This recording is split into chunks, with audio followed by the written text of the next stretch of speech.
Oh, what is the upskis, everybody? Welcome back to another episode of the GXGamerCast. We're on episode 70 of my little gaming show where once a week I just have to talk about video games. I love them so much. Old games, new games, current games, it doesn't matter. Video games. I got list episodes. I do a versus series where I put up two topics or games and they battle it out for supremacy, and I do a retro backlog where I go through and talk about old games I missed growing up and I see if they're still good today. But today we're doing something a little bit different.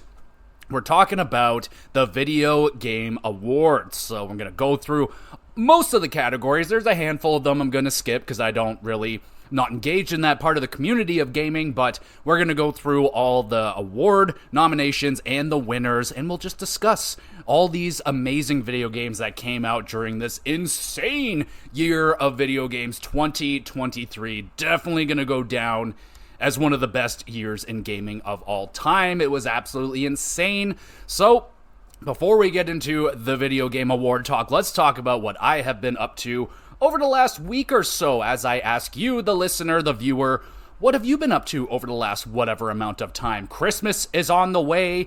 What games are you getting ready for? What games did you ask for Santa to bring you this year? Let me know. What movies have you been diving into? It's December, so what's your favorite Christmas movie? How many Christmas movies have you watched? Do you hate Christmas movies? Let me know. And if there's any good TV shows out there that you're diving into, hit me up. Let me know what shows you're watching, of course, and I'll let you know what I've been up to over the last week or so. So, we got another Christmas movie for this week. This time it was my wife's turn, and with her first overall pick for her Christmas movie, it was The Grinch with Jim Carrey, baby. Not the cartoon, but the one with Jim Carrey. Now, I love Jim Carrey. I grew up on Jim Carrey, and I still love the guy. And The Grinch Stole Christmas, honestly, when that one came out, I skipped it completely. I was like, what the fuck? Like, my boy Jim Carrey, he's gonna be in a Dr. Seuss thing.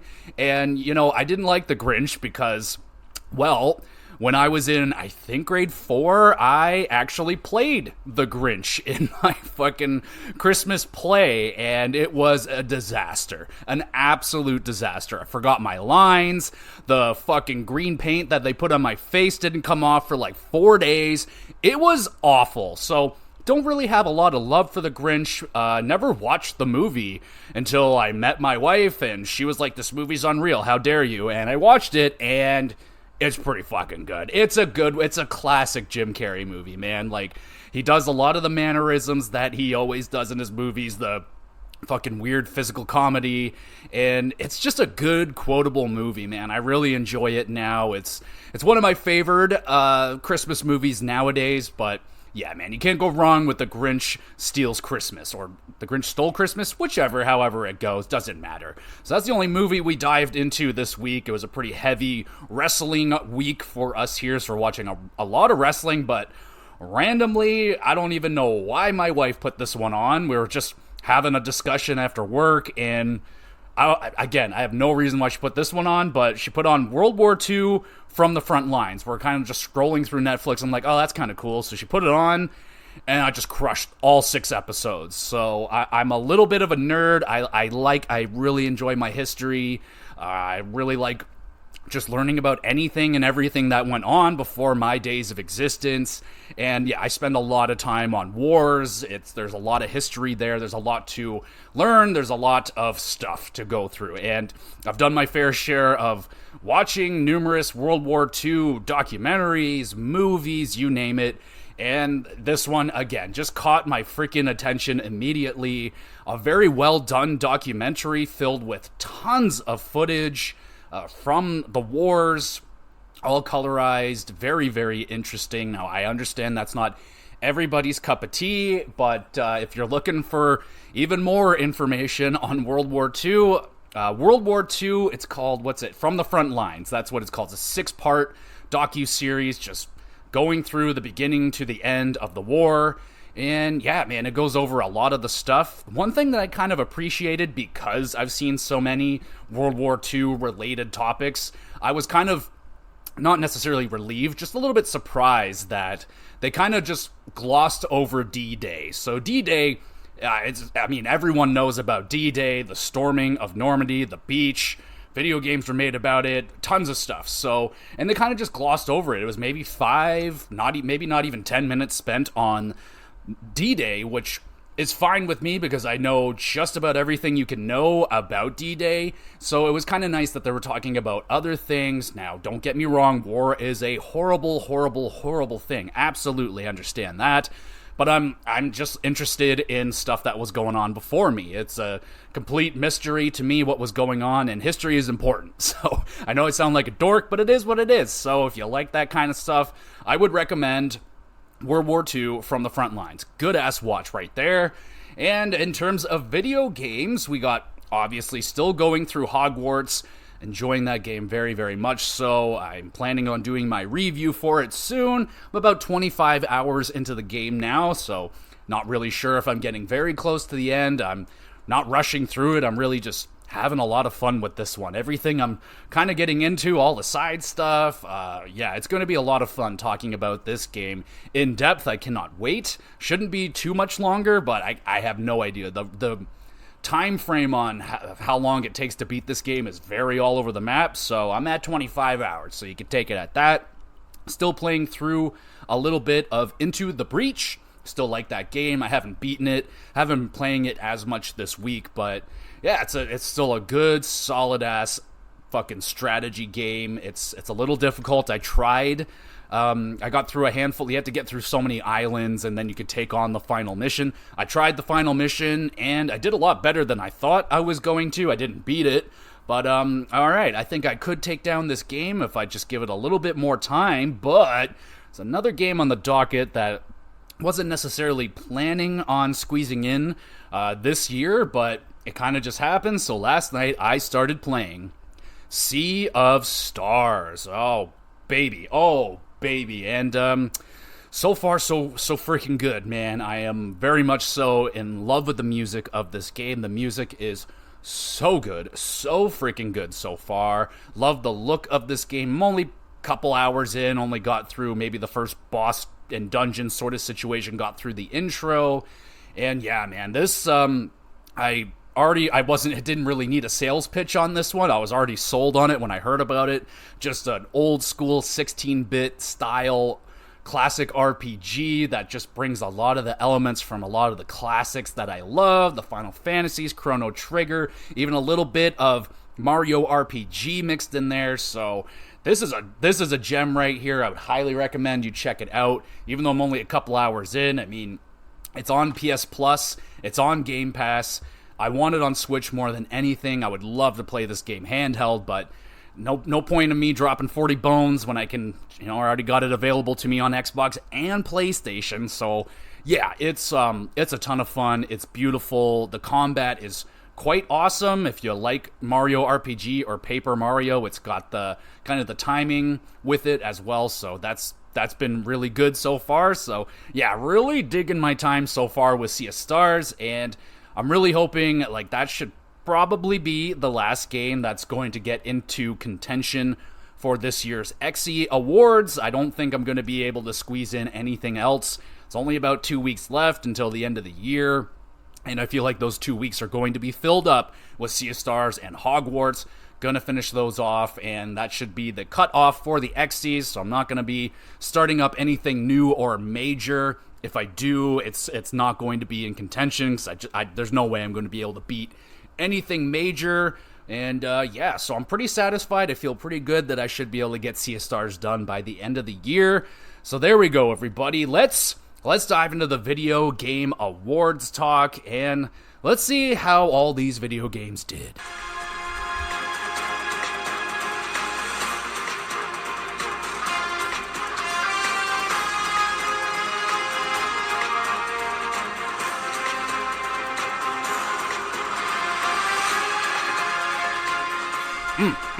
Shout out to that orchestra. Oh, baby, I love me a good old big band. Lots of get as many flutes in there as you can. I love that shit. So, shout out to the orchestra of the Video Game Awards. That shit was fantastic. So we will start out with the awards here. I'm skipping anything to do with esports or anything like that. Content creators, already looked through all that. I don't know anything about any of that stuff, so why waste my time on something I don't know a damn thing about? So we'll start with the first award here, Most Anticipated Game, recognizing an announced game that has demonstrably illustrated potential to push the gaming medium forward. Your nominees are Final Fantasy VII Rebirth, Hades 2, Like a Dragon Infinite Wealth, Star Wars Outlaws, and Tekken 8. The winner was Final Fantasy VII, and yeah, I would have to agree, close second to Hades 2, but I mean, without a doubt, Final Fantasy out of these games right here is the big one, man. That's the big boy. It's going to be the next piece of the story, and yeah, man, I agree with this one. I'm extremely excited to get my hands on Final Fantasy VII Rebirth, as I imagine a lot of us are. I mean, you know, with these other games here, like a Dragon, I am fairly new to the Yakuza series, and I haven't gotten to the Like a Dragon games. I heard they're good, but, you know, I'm not trying to be a dick, but these ones are, it seems like a little bit light compared to the year that we just had, where you probably have the Legend of Zeldas and the Resident Evil 4s and your most anticipated. This one didn't seem like it would be all that close, and, you know, even me, I'm a huge Hades guy. Loved Hades. That was my game of the year when that game came out. If I was doing the Xyz, Hades would have won by a landslide that year, and I'm pretty sure Final Fantasy VII remake was the year I played that game too. So it will be interesting to see. I'm very excited with Hades 2, but I'm also a little bit nervous if they're going to be able to capture that magic again. But yeah, I'm very excited to see that one. Best Adaptation of the Year, recognizing outstanding creative works that faithfully and authentically adapts a video game to another entertainment medium. So we have Castlevania Nocturne, which I have on my list, have not watched it yet. Gran Turismo, no real intentions to watch that one. The Last of Us, I watched that, fantastic. Super Mario Bros. Movie, really like that movie. Well done movie. And Twisted Metal, heard some mixed opinions, but mostly good. And the winner was The Last of Us, as it should be. I think Castlevania would have maybe been a second. Like I said, haven't seen it yet, but I've heard very good things. But I think without a doubt, yes, The Last of Us had excellent casting. It was a very well done show, and yeah, man, I was not let down. I'm a big old Last of Us fan, obviously, and I was blown away with this show. It was very, very good, by far the best video game adaptation into a TV show I've seen. I haven't seen them all, but yeah, without a doubt, Last of Us is well worth the winner of this one. We have Best Multiplayer. I think that's pretty easy to understand that one. Nominees: Baldur's Gate 3, Diablo 4, Party Animals, Street Fighter 6, and Mario Bros. Wonder. Winner was Baldur's Gate 3. Now I'm a little bit, you know, I didn't hear really anybody talk about Baldur's Gate multiplayer. I didn't play it. I would have loved to, but it didn't happen. Didn't get into Diablo 4, didn't play Party Animals, didn't play Street Fighter 6, and I didn't get to Super Mario Bros. Wonder, so I don't really have much of an opinion on this one, so I'll go with Baldur's Gate 3 because I can only imagine how damn fun that game would be to play with another player. Like, God, I would love to play through this game with my sister or something. That would be amazing, but I'm a little bit like, no Call of Duties, no, like, was there not any major games like that? I don't know, but Baldur's Gate 3 is your winner. Interesting. Up next, we got Best Sports / Racing Game. We got EA Sports FC 24, F1 23, Forza Motorsport, which is on my list. I did not get to that game this year. Hot Wheels Unleashed 2 Turbocharged, and The Crew Motorfest. So, didn't play any of these games this year. I am familiar with the F1 series. Very, very fun video game. Hot Wheels, I actually have it downloaded. I wanted to play it with my wife. We just haven't gotten to it yet. And of course, Forza Motorsport is your winner. Now, I've heard mixed feelings on this game, even from the homie Kyle. He's a huge Forza guy, and he was just kind of like, yeah, you know, it's all right. So I'll have to get into that one and see, but yeah, we see that, FIFA is gone now. We got the FC24 now instead. No signs of NBA, NHL, which I think is absolutely fair because NHL was god-awful this year, and NBA has been in a fairly steady decline over the last few years, as sports games have as a whole, but at least there's some good racing games in here. So Forza Motorsport, there you go. Congrats. Best simulation slash strategy game. Best game focused on real-time or turn-based simulation or strategy gameplay, irrespective of platform. So, love me some. I love this genre of video game. I love simulation. I love strategy games. And did I play any of these games? No, I did not. Advance Wars 1+2 Reboot Camp. Really want to play that. City Skylines 2. Played the first City Skylines, wasn't huge on it. It was okay. Company of Heroes 3. I have played Company of Heroes 2, just a little bit way too advanced for me. Honestly, I had no fucking idea what I was doing. But there you go. Company of Heroes 3 is out now. I feel like there should have been a lot more hype around that game. Like, fucking Company of Heroes 2 came out a long time ago, so, not a lot of hype around that one. A little bit disappointed. Same with Fire Emblem Engage. I didn't even really realize this came out. I loved the last Fire Emblem that came out. Three Houses, I think it was. Loved that game. Played the shit out of it, and it looks very similar to that game, but people weren't in love with it.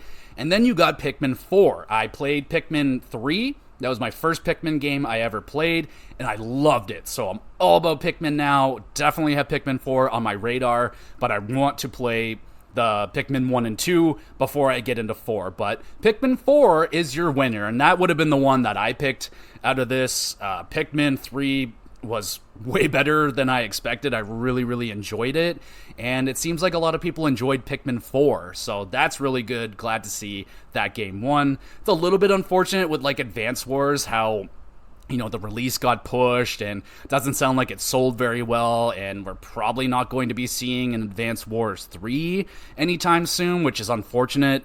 I haven't played the series yet, and I was very much so looking forward to this game, but I didn't buy it. I was hoping for a price reduction. Hasn't happened yet. But if it does, I will buy it for sure. Up next, Best Family Game. You got Disney Illusion Island, which was hot as hell for a week and then disappeared. Party Animals, Pikmin 4, Sonic Superstars, and Super Mario Bros. Wonder. Didn't play any of these ones either, but Super Mario Bros. Wonder is your winner. Sounds right to me. It's a quality video game. I hear nothing but amazing things out of Super Mario Bros. Wonder. I want to get my hands on it at some point, but this year was so freaking stacked, and yeah, man, I just didn't have time to squeeze it in. Hopefully I can play it next year and see what all the hype is for Super Mario Bros. Wonder. It looks really good, though, I must say. Not huge on Mario. If people have been listening to this podcast, you might know I'm not the biggest Mario guy, but I'm pretty excited to get my hands on this one. Up next, Best Fighting Game. Oh boy, I haven't liked fighting games in probably 20 years. They drive me bananas, but Best Fighting Game. We got God of Rock. No idea what that is. Mortal Kombat 1, Nickelodeon All-Stars Brawl 2, which probably would be the one I'd have the most interest in trying out on this list right here. You got Pocket Bravery and Street Fighter 6. Street Fighter 6 I have some interest in because it looks like it's kind of changing the formula, a little bit with the fighting games. So I have a little bit of interest in Street Fighter 6. If I see it for $20 or something, I would give it a shot. But as of right now, that fighting scene, especially Street Fighters, people way too intense in that shit. I'm good. I don't want to get my ass kicked by a fucking 7-year-old kid, and I'm good. Same goes with Mortal Kombat. I love the world of Mortal Kombat. I love the characters. I haven't played a Mortal Kombat since Armageddon maybe on PS2. Yeah, man, I'm just not a fighting game guy, but Street Fighter 6 is your winner. I feel like it was basically down to Mortal Kombat 1 and Street Fighter 6, and I've heard better things about Street Fighter 6. I see more people in the fighting game genre were pretty impressed with this game right here. Unlike the last, the last Street Fighter V kind of just came and went. Mortal Kombat X was very, very popular, as all Mortal Kombats are very popular. But there you go, best fighting game, Street Fighter 6. Now we're getting into some of the big guns. Best RPG. For the best game design with rich player character customization and progression, including massively multiplayer experiences. Okie dokie.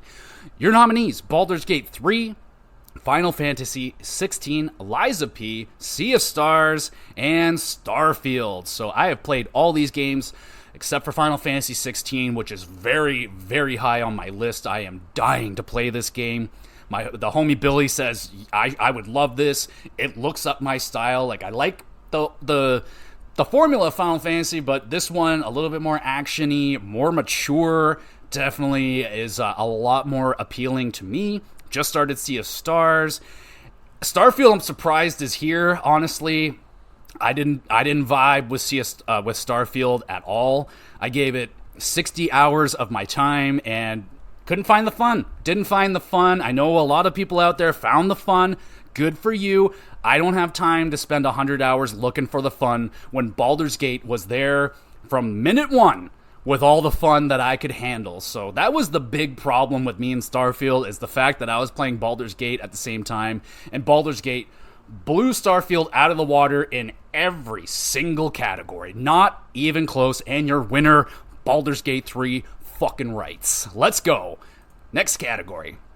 Best action/adventure. For the best action-adventure game combining combat with traversal and puzzle solving, we got Alan Wake 2, Marvel's Spider-Man 2, Resident Evil 2, Star Wars Jedi Survivor 2, and The Legend of Zelda 2. All the twos. Just kidding. Not all the twos. Resident Evil 4, Jedi Survivor, and Legend of Zelda Tears of the Kingdom. Now, haven't played, oh boy, I haven't played that whole top row, not going to lie, but all those games are on my radar for sure. I actually own Jedi Survivor. It's probably going to be game number 1, unless something bigger comes to me from Santa Claus this Christmas, but Star Wars Jedi Survivor, definitely going to be playing that bitch as very, very soon.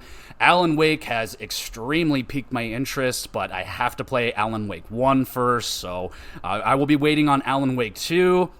Resident Evil 4, of course, I am going to be playing that, but gotta wait. And Marvel's Spider-Man 2, of course, gotta play Marvel's Spider-Man 2. Just not enough time, but the winner is The Legend of Zelda Tears of the Kingdom. So people might be, this one definitely feels up for contention. I mean, Marvel Spider-Man, really broke through that glass ceiling finally for Insomniac, getting the really high scores that Insomniac have been waiting for, and they got it. But Legend of Zelda, man, that's a tough one. So I would have to agree with this winner, but again, I didn't play the other one, so I think Marvel's Spider-Man would be very close.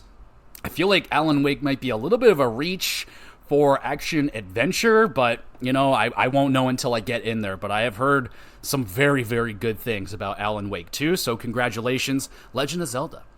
Up next, we got best action games. So action adventure, action game. What's the difference, you ask? Well, best action game for the best game in the action genre focused primarily on combat.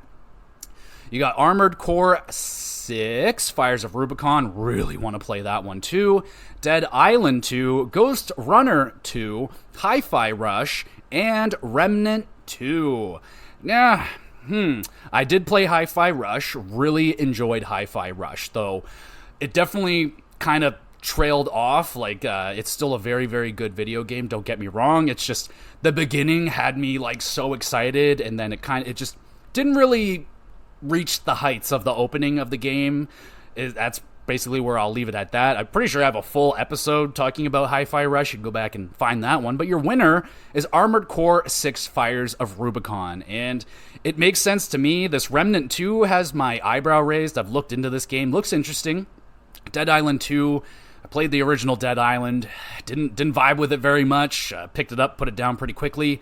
Heard Dead Island 2 has some decent things about it, but Armored Core sounds like the right winner to me. That looks like a very, very fun, pretty deep action game. I cannot wait to get my hands on it and try it out for myself, but there you go. Best action game. We got Best VR AR Experience.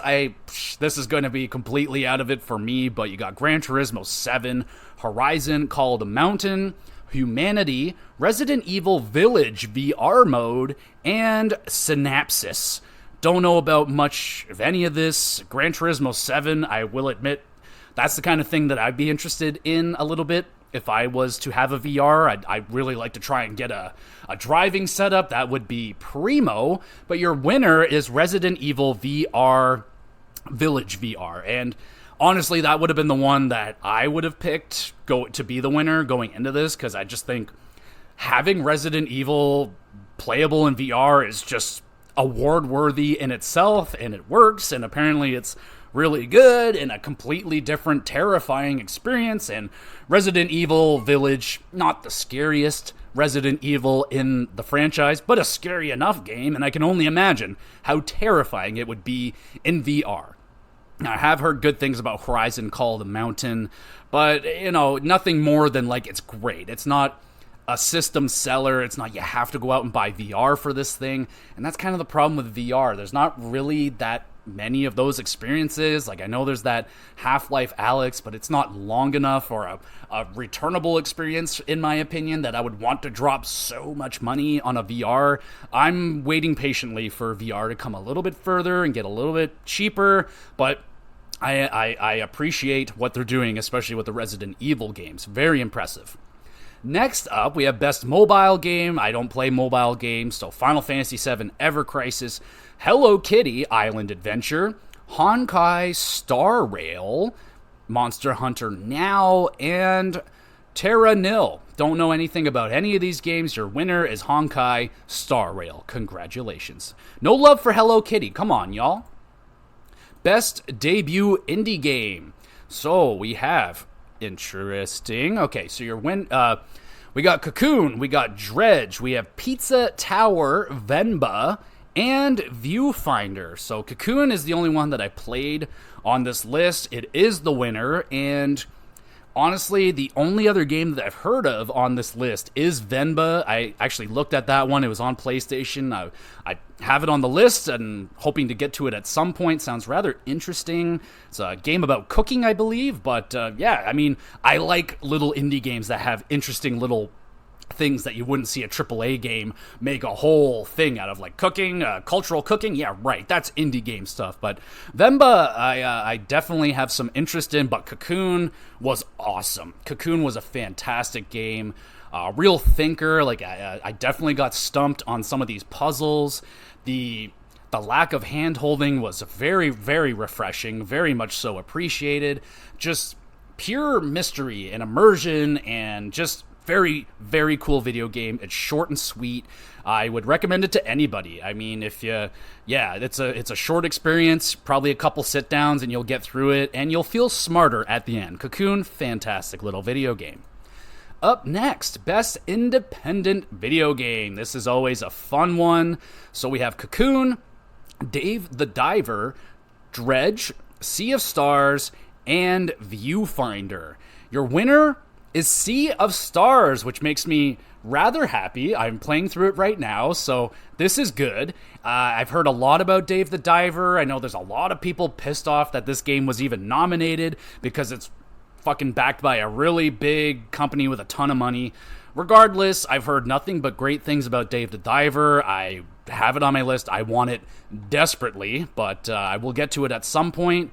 And I guess I'm going to have to look into this Dredge, and I'm going to have to look into the Viewfinder. I have not heard of either of these games, honestly. So, going to have to look into that. But Sea of Stars, the winner, congratulations on that. That's awesome. The homies from the Optional Boss podcast have been talking about this game for a long time. They actually backed this game on Patreon or wherever you would back it, and they have their names in the credits, and there's even a graveyard where one of them have their names in it, so that's very cool. I'm happy this game came out, and it got the praise, and it's getting awarded, and rightfully so. I'm only a handful of hours in, but I already see and understand the appeal of this game. Very, very good. Up next, Best Community Support, recognizing a game for outstanding community support, transparency, and responsiveness, inclusive of social media activity and game updates / patches. Got Baldur's Gate 3, Cyberpunk 2077, Destiny 2, Final Fantasy 15, and No Man's Sky. The winner is Baldur's Gate 3. Now, I'm a little bit hazy on these, but I'm aware that Baldur's Gate was, what do you call it? An in-development game. You were early access. People were playing it and were already aware of this game, so I guess that's why it wins, because it finally came out as a full game and an incredible experience. But I imagine there's probably some people upset with this, with Baldur's Gate winning. I honestly can't say. I'm very impressed with what Cyberpunk 2077 has been able to do. The beginning of the launch of Cyberpunk was an absolute disaster, but look at it now, completely turned it around, released a really good DLC from what I've heard. I tried to get back into Cyberpunk, it just wasn't happening, so I'm probably not going to end up playing it. But yeah, man, and Destiny 2, I've never tried it. Final Fantasy 15, I don't really know what the hell they've been doing, but cool. Or is that 14? Maybe that's 14. 1V? Yeah, that's a 14, dog. I'm an idiot. So cool with that. And No Man's Sky. Obviously, I think they won it last year, but they've done a spectacular job considering the pretty underwhelming release of No Man's Sky. It's a pretty good sounding game. Nowadays, I still have a ton of interest in that game. I don't know if it's like too late to try and get into it now, but I guess not. They're still supporting it, so it seems like a good time to get into it at some point. But Baldur's Gate 3, your winner. Up next, what do we got next? We got Best Ongoing, awarded to a game for outstanding development of ongoing content that evolves the player's experience over time. Apex Legends, Cyberpunk 2077, Final Fantasy 14, Fortnite, and Genshin Impact. So, Fortnite, Genshin Impact, Apex Legends, not for me. I wouldn't play that kind of stuff. Nothing wrong if you do. It's just not my kind of thing anymore. But Cyberpunk 2077 is your winner, and I would imagine that would be with the ongoing DLC that released this year to a lot of praise. So congratulations to Cyberpunk. I imagine they would have loved to win some awards the year that it came out, but you know how that goes. Up next, Games for Impact, for a thought-provoking game with a pro-social meaning or message. We have A Space for the Unbound, Chance for Sonar, Goodbye Volcano High, Chia, Terra Nil, and Venba. The winner is Chia, which is another game that I have on my list. It released on the PlayStation Plus, and I was like, oh, cool, a new game, looks interesting. I can't say that I know very much about any of these games other than Venba, and I have heard a lot about Goodbye Volcano High, so I'm very interested in that game as well. But your winner is Chia, so if you played that game, let me know. Did you like it? Up next, we have Innovation in Accessibility, recognizing software and or hardware that is pushing the medium forward for adding features, technology, and content to help games be played and enjoyed by an even wider audience. Now, this makes me so happy that this is something that's getting awarded now, and people are really, really, really doing a spectacular job at making their games playable for everybody. And I mean everybody. And now, not everybody is doing it, but these games right here that are doing it, well done. So Diablo 4, Forza Motorsport, Hi-Fi Rush, Marvel's Spider-Man 2, Mortal Kombat 1, and Street Fighter 6. Your winner is Forza Motorsport. Now, I haven't played this one, but I did play the last Forza game, and there's definitely a lot of accessibility options in those games. So, doesn't surprise me that it won. I also want to shout out Hi-Fi Rush. I did play that game, and the options in there were really good for like colorblind, and I think there was stuff for if you were deaf or anything, because it is a music video game. So very well done. I respect everything that all 6 of these video games have done for that community. Well done. Up next, we have Best Performance, awarded to an individual for voice-over acting, motion, and or performance capture. We have Ben Starr, Final Fantasy 16. Cameron Monaghan, Star Wars Jedi Survivor, love that guy. Idris Elba, Cyberpunk 2077, Phantom Liberty. Melanie Liburd, Alan Wake 2. Neil Newborn, Baldur's Gate 3, and Yuri Lowenthal, Marvel's Spider-Man 2. Your winner is Neil Newman of Baldur's Gate 3. And yes, I mean, I've been hearing all about Ben Starr all year long, been hearing about Idris Elba and Cyberpunk all year long, but it has to be anyone. You can pick anybody from Baldur's Gate 3. They should have been your winner. I believe Neil is the Asterion voice actor. I could be wrong, but fucking well done. Absolutely well done. Now, I cannot wait to hear what Ben Starr has been offering up in Final Fantasy 16. I've heard a million things about this, and I cannot wait to experience Ben Starr. Up next, Best Audio Design, recognizing the best in-game audio and sound design. We have Alan Wake 2, Dead Space, Hi-Fi Rush, Marvel's Spider-Man 2, and Resident Evil 4. Your winner is Hi-Fi Rush, and hey, that's awesome, man. Like, honestly, seeing Dead Space here, Alan Wake, and even Resident Evil 4, and Hi-Fi Rush beating out those, that is very impressive, man. That is very, very impressive. I don't, me personally, now, that's the only game that I played on this list right here, is Hi-Fi Rush, and yes, the music is excellent. I love the music in it, but, I don't know, man, like, I think something like Dead Space, even Alan Wake 2, I haven't played it. I've played the original Dead Space, and the sound design in Dead Space is maybe the best thing about those games. It's just so fucking good at scaring the hell out of you, at barely doing anything, but nice that Hi-Fi Rush won. It's a very good video game, and I don't want anyone to forget about it, so I'm very happy to see that it's got some awards here to show for itself. Up next, Best Score and Music for Outstanding Music, inclusive of score, original song, and or licensed soundtrack. We got Alan Wake 2, composer Petri Alenko. Baldur's Gate 3, composer Borislav Slavov. Final Fantasy 16, composer Masayoshi Soikin. Sorry if I'm fucking up these names, probably am. Hi-Fi Rush. That's a good one. Kabori, there you go. And Legend of Zelda, Tears of the Kingdom by the Nintendo Sound Team. Your winner, Final Fantasy 16. That is awesome. Now, Baldur's Gate 3 blew my dick in the water with their music.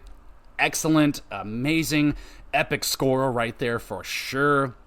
Legend of Zelda, absolutely. You're never going to go wrong with a Legend of Zelda. Always got the great music in there, but I have heard great things about Final Fantasy. They've legendary music in the Final Fantasy series, so not really surprised to see that Final Fantasy 16 takes this award. Congratulations. Up next, Best Art Direction for Outstanding Creative and or Technical Achievement in Artistic Design and Animation. Alan Wake 2, Hi-Fi Rush, Lies of P, Super Mario Bros. Wonder, and The Legend of Zelda, Tears of the Kingdom. Your winner is Alan Wake 2. So I've heard many things about the art direction for this game. Now, I can't say anything about that. So I think Lies of P would be probably the lowest one on my list here. It borrows a lot from Bloodborne, which isn't a bad thing. I mean, they nailed it. They nailed a fantastic art style for that game. But you gotta, I really gotta shout out games like Tears of the Kingdom and Mario Bros. Wonder for what they are doing on the hardware that they're doing it on.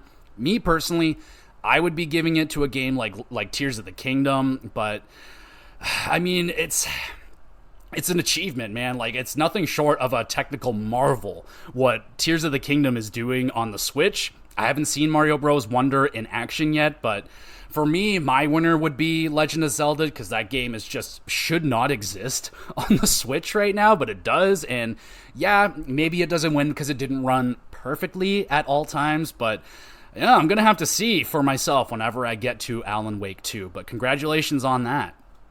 Up next, we have Best Narrative for Outstanding Storytelling and Narrative Development in a Game, Alan Wake 2, Baldur's Gate 3, Cyberpunk 2077 Phantom Liberty, Final Fantasy 16, and Marvel's Spider-Man. Your winner is Alan Wake 2. I'm shocked. I'm a little bit shocked.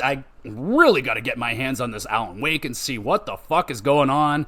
But me, it's Baldur's Gate in a landslide. That's really the only story that I experienced. Well, it is the only story that I experienced on this list, but I'm not a huge story guy. But the way that Baldur's Gate did it, and the fact that they did it in an RPG setting on such a massive scale, and they were able to keep me engaged in the storyline throughout the whole entirety of the game, is nothing short of incredible to me. But I've heard so many good things about Alan Wake 2. Can't wait to play it. But congratulations to Alan Wake 2, man. Like, before this game even came out, people were talking about this could be a sleeper game of the year, and I'm like, what? Really? And here we are. Alan Wake has taken a lot of awards. Now, that might be recency bias because it did come out very late, but it is what it is. Alan Wake 2 wins Best Narrative. Best Game Direction, awarded for outstanding creative vision and innovation in game direction and design. Alan Wake 2, Baldur's Gate 3, Marvel's Spider-Man 2, Mario Bros. Wonder, and The Legend of Zelda Tears of the Kingdom. Alan Wake 2 wins another award. Again, just gotta check this sumbitch out. My vote would be going to Baldur's Gate because I just love I couldn't wait for the next thing to happen, and I was always looking forward to it. It's the only one that I experienced aside from Legend of Zelda, and the direction, I don't really know what they mean by that with it's an open world game, Legend of Zelda. I don't really know. But there you go. Alan Wake 2 wins another one. Well done. And finally, we get to the last award, everybody. We are here. It is the Game of the Year. So your nominees are Alan Wake 2, Baldur's Gate 3, Marvel's Spider-Man 2, Resident Evil 4, Super Mario Bros. Wonder, and The Legend of Zelda Tears of the Kingdom. So I'm for the most part very fine with these 6 nominees.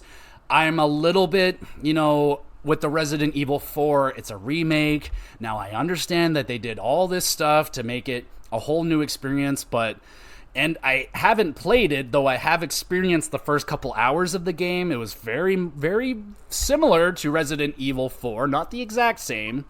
So me personally, I know and I respect what Resident Evil 4 did. It wouldn't be in my Game of the Year just because of the remake thing. I think that should be in a whole different category because there are so many fucking remakes now. I think it could just be in its own category, and remakes, remasters, all that should be out of this. It should be for something brand new. And I know Resident Evil 4 did a lot of new shit, but it doesn't matter because it didn't win. Your winner is Baldur's Gate 3. And, oh, buddy, I did a little celebratory lap around the house with this one.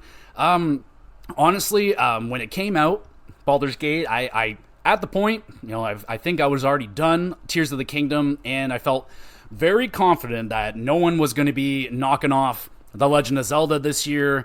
And then Baldur's Gate 3 came in, I played it, and I was like, hold up, wait a minute, we might have a situation right here. And the Video Game Awards think that Baldur's Gate 3 is the Game of the Year, and I'm not upset about it, man.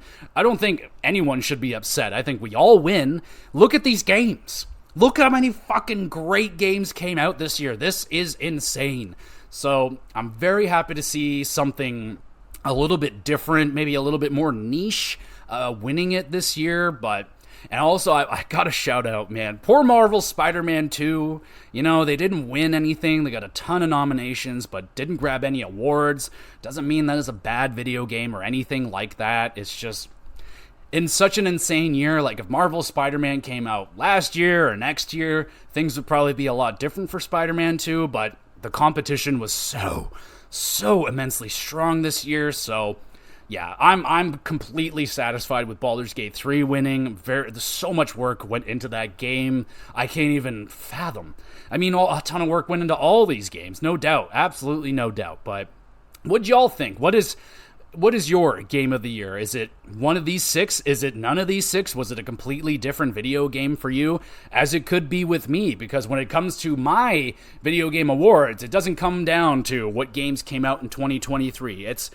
It's for any and all video games that I played in the year. It could be from any year. It doesn't matter. If my Game of the Year in 2023 is from 2005, that's the way she goes. But there's only one way to find out, and that will be when I do my own Xyz Awards, which will be very short. We're only a few weeks away from the end of the year and the end of Season 2 for the GX Plus cast, so that is going to be a lot of fun. Now, in terms of the stuff that was announced at the Game Awards, I will admit that I'm not a huge announcements, or I don't really get into all that stuff nowadays. I got too much on the backlog to try and worry about what's coming out in the future, in the far future. I generally just don't care about this stuff very much. I went through all the announcements. There wasn't really anything that seriously blew me away or anything. I know a lot of things look great, but I'm at the point now where I've gone through so many things getting shown off, and then it comes out broken or not what they've shown off, so I am pretty numb to these announcements. But let me know, what was your favorite announcements? I know they got some Monster Hunter stuff. Hideo Kojima announces things. They got some free DLCs coming up. Marvel's Blade is in development. Like, they're going with Blade? Okay, I mean, that could be a lot of fun. Sega is finally remembering that they have other franchises that isn't Sonic the Hedgehog. Apparently they're going to be bringing back Jet Set Radio, some Crazy Taxi, so that's nice to hear. Finally something that's not a fucking Sonic game. No Man's Sky developers show off a new game. Hopefully it comes out ready this time. You got some Final Fantasy 16 DLC. Rise of the Ronin gets a March 2024 release date. That game could be pretty fucking good. I definitely have my eye on that one. And this is funny. Skull and Bones finally gets a release date. So, I don't think Xbox, you can't hide from this one. You're going to be releasing this game whether you like it or not. You can't just keep pushing it back, and it's not going to get any better. So just release the broken, terrible game and get it over with. Not really a whole bunch. There's some Dragon Ball Z stuff. The Ori developers, they're announced a new game called No Rest for the Wicked. Hopefully it's awesome. I mean, I played a little bit of the Ori games. They didn't grab me right away. Just probably wasn't in the mood for it. BioWare veterans reveal a new RPG, so please, for the love of God, release something that is good. It's called Exodus. Probably not going to be called Exodus forever. Man, so let me know if there was any big announcements. Nothing's really tickling my pickle. I have still so many games that came out this year and fucking all these years prior that I can't even really worry about what's not out yet. So, but if there is something out there that did tickle your pickle, let me know. What's the game that tickled your pickle the most? What video game award are you the most happy won? What game were you cheering for? Who got snubbed? I think it's fair to say that probably Marvel's Spider-Man got some snubs out there. Maybe even Legend of Zelda. Some people I would imagine, especially fans like diehard Nintendo fans, are probably going nuts, especially people that didn't play Baldur's Gate and have no idea. But I played them both, so You're going to have to find out at my Video Game Awards show what game is going to reign supreme for my year, but that will just have to wait for a couple more weeks, okay? So that is going to do it for today's episode. Thank you, everybody, so much for listening and or watching. You are awesome. If you want to be even more awesome, hit that like button, review the podcast, follow along, do all that great stuff, spread the word, and yeah, you will be a superstar and all that great stuff. You want to watch it on YouTube, all of these episodes get uploaded on the Gamer GX Videos YouTube channel. You can go over there, subscribe. You want to drop a comment on the video, that would be awesome. And if you want to drop a question, that'd be even more awesome. I would love to answer your questions on the podcast live. That would be a ton of fun. Send in your questions on video games, wrestling, hockey, or about the podcast, whatever. Send them on in. That would be a lot of fun. And I did want to do it was going to be the top 10/top 12 game-changing games, but I think I'm going to end up canceling that one because I'm looking through the list, and it's pretty much all games that I've discussed in length on this podcast already, and I didn't want to pull out like a Simpsons clip show type of situation, kind of rehashing old things, so I'm going to put that one on the back burner for now. We'll just kind of forget about that one till I'll come up with a better list of a different topic, no problem. But I was looking through it and I just wasn't up to par for me. I didn't want to talk about all of the same stuff that I've already talked about. So there's that. I still want to do Legend of Zelda, Ocarina of Time, and of course the Xyz, Hogwarts, and I'm planning also to do a Sea of Stars review in the future as well. So if you want to stick around for all that, you know what to do. Follow along, just hang out. There's a Twitter page if you want to do that as well. And of course, we will be back again soon with some more GX Plus games.